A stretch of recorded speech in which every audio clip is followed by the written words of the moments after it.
Hi everyone, my name is Emily Hall. I'm going to be reading my soliloquy presentation tonight, and I have decided that I think the best soliloquy to read from the Tempest would be Prospero's epilogue, just because I feel like it is not necessarily the easiest to find. I just feel like it is the most straightforward. It is also probably the most important soliloquy of the play, just because of how he projects his feelings to his audience.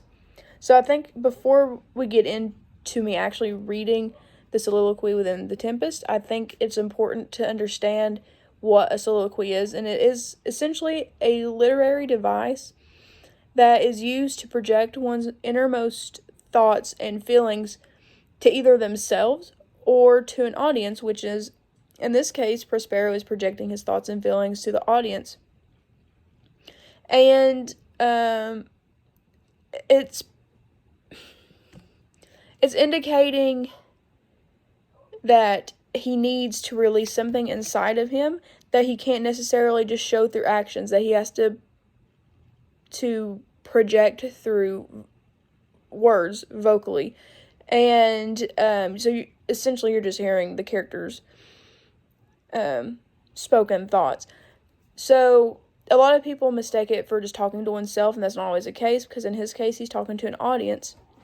And so I will go ahead and read the epilogue spoken by Prospero. He said, "Now my charms are all overthrown, and what strength I have's mine own. Which is most faint, now 'tis true, I must be here, confined by you. Or sent to Naples, let me not, since I have my dukedom got, and pardon the deceiver dwell in this bare island by your spell. But release me from my bands, with the help of your good hands. Gentle breath of yours by sails must fill, or else my project fails.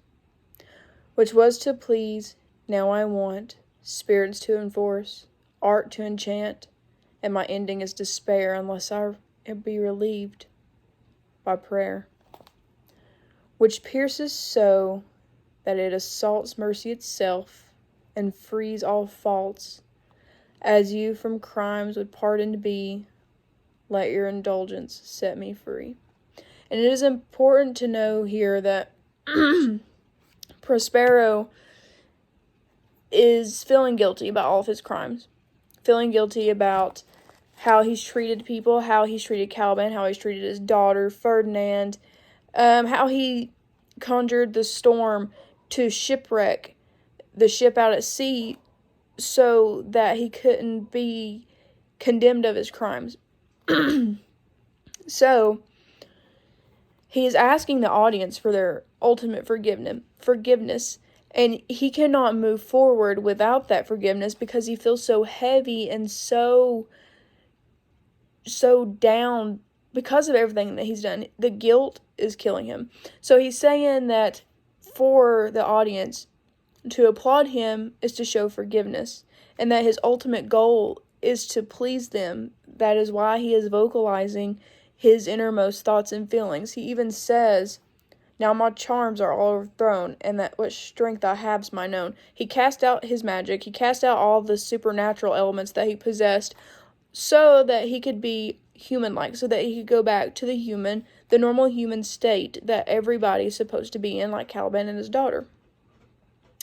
And he said that he's confined by you, which shows that he cannot move on until he has forgiveness from his audience. So he is also saying, "And my ending is despair, unless I be relieved by prayer." Until he gets that forgiveness, until he gets the prayers, until he gets all the positive aspects that come from the audience, that he is constantly going to be sad. He's constantly going to be depressed. He's going to be in despair. He's never going to be happy until he gets that positivity. So it is important to understand that this epilogue is important and essential to this story because it is showing his ultimate remorse through his words, through his actions towards the audience. And through him apologizing in this sense, casting out his wickedness to gain forgiveness says a lot about him as a character. And ultimately, to really appreciate a soliloquy in itself, you have to understand the character. So understanding Prospero and reading the whole play, you can see the shift in him as a character because you see where he was and where he is now. And the reader can see, but you don't get to hear his innermost thoughts until this point in the story. So I think it is important. I think this is a very important soliloquy within the play itself. Though it be at the end, I feel like him exiting, it really shows his remorse and his determination to gain his respect back, at least slowly, because of every bad thing that he's done. And seeing his despair and him begging for a pardon says a lot about his character, and I think it's very important that we recognize this at the very end of the play, The Tempest, by William Shakespeare. Thank you.